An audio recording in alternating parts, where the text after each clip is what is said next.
बिस्मिल्लाहिर्रहमानिर्रहीम। अजीब दुनिया टीवी के मुअज़्ज़ज़ नाज़रीन, अस्सलामु अलैकुम and welcome to my YouTube channel. दोस्तों, अहराम मिस्र का राज आज फाश हो ही गया। गीज़ा का अहराम, जो कि 7 अजूबों में से एक था, जिसे हर साल लाखों लोग देखने आते हैं। और अगर आप कभी मिस्र जाएं तो इधर जाने का ज़रूर सोचेंगे, लेकिन ये अहराम कारियों से सिर्फ 15 किलोमीटर दूर वाक़या है। और वहाँ आपको पहुँचते ही ये एहसास होगा कि आप कई 100 साल पीछे चले गए हैं। और फिर अहराम को देखते ही इंसान को फिरौनों का दौर याद आ जाता है। इस एसारे कदीमा को तलाश करने वाले साइंसदानों के सामने आज तक का सबसे बड़ा सवाल ये था कि इतने बड़े अहराम आखिरकार बन कैसे गए, या इसको बनाने में किसी खलाई मखलूक ने मदद की, या उस दौर के ताकतवर लोगों ने अपना किरदार अदा किया। लेकिन आपको ये जानने के लिए उस दौर में वापस नहीं जाना होगा, और ना आपको इस बात का इंतज़ार करना होगा कि अहराम मिस्र का बनाने की ख़ास वजह क्या थी और इसे किन पुरस्कार ताकतों ने बनाया था। ये जानने के लिए वीडियो एंड तक ज़रूर देखें। उससे पहले अगर आपने हमारे चैनल को लाइक और सब्सक्राइब नहीं किया, चैनल को लाइक और सब्सक्राइब ज़रूर करें और बेल के आइकन को ज़रूर प्रेस करें ताकि हमारी हर आने वाली वीडियो आप तक पहुँच सके।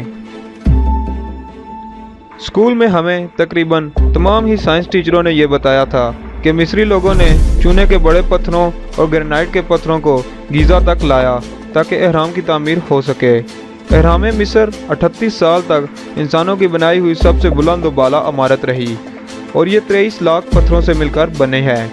ये पत्थर इतनी बारीकी से आपस में जोड़े गए हैं कि इंसानी बाल के बराबर भी चीज़ इसमें से नहीं गुजर सकती थी।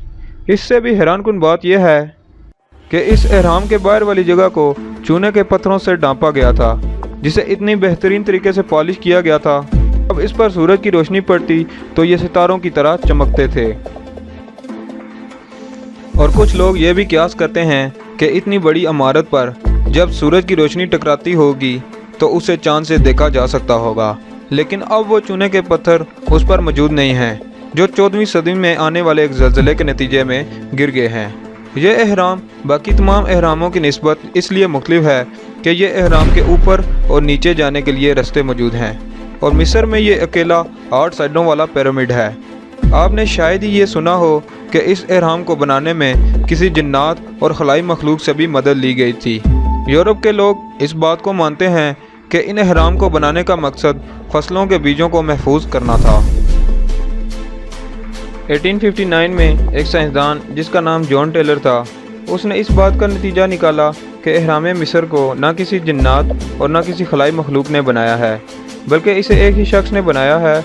और इस साइंसदान ने बहुत सी कैलकुलेशन की हैं और साइंस में पिरामिड इंचेस का इजाफा भी किया है, और कहा कि पिरामिड इंचेस और बरतानवी इंचेस तकरीबन एक जैसे होते हैं।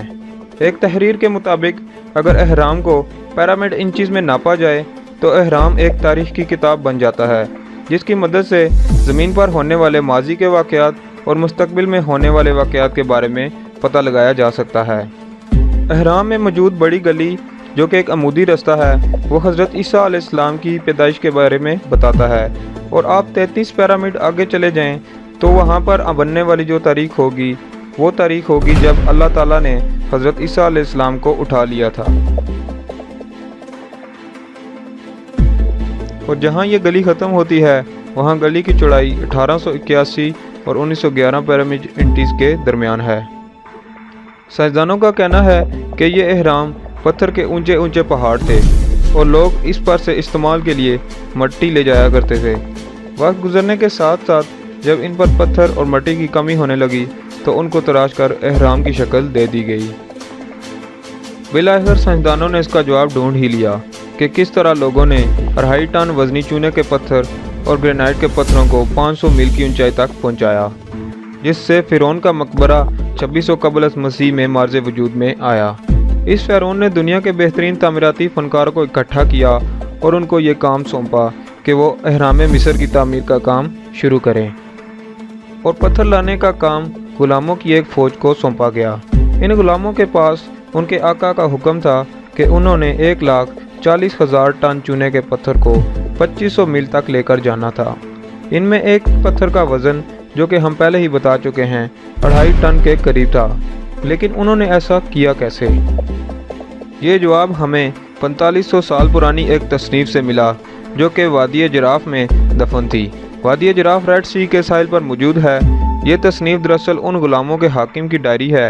इस डायरी में अहराम मिस्र की तामीर के तमाम तर राज मौजूद थे। इस डायरी के मुताबिक मजदूरों ने तूरा से गीज़ा तक चूने के पत्थरों को लकड़ी की कश्तियों पर लाद कर लाया।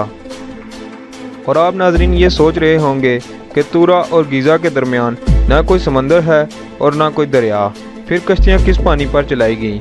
इस सवाल का जवाब उस शख्स ने अपनी डायरी में लिखा है कि उस दौर के इंजीनियर्स ने दरियाए नील से नहरें निकाली जो कि उस जगह से होकर गुजरती थी जहाँ से पत्थर को लादना था और फिर अहराम मिस्र तक आती थी।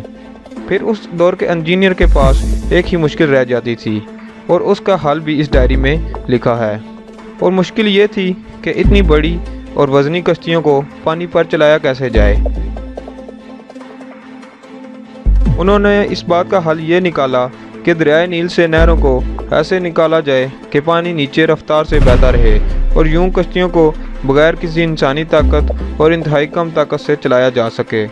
और इस सफ़र में मज़दूरों को 3 दिन लग जाते थे।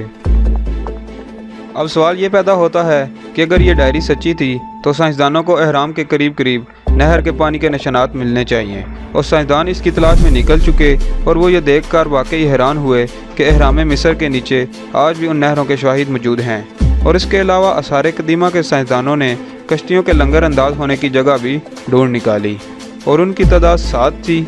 उनमें से 2 इस इमारत के मशरिक में, 2 मगरिब में, 2 मलका के अहराम के दरमियान और एक उस मंदिर के करीब मिली जहां मुर्दा इंसानों की लाशें रखी गई हुई थी।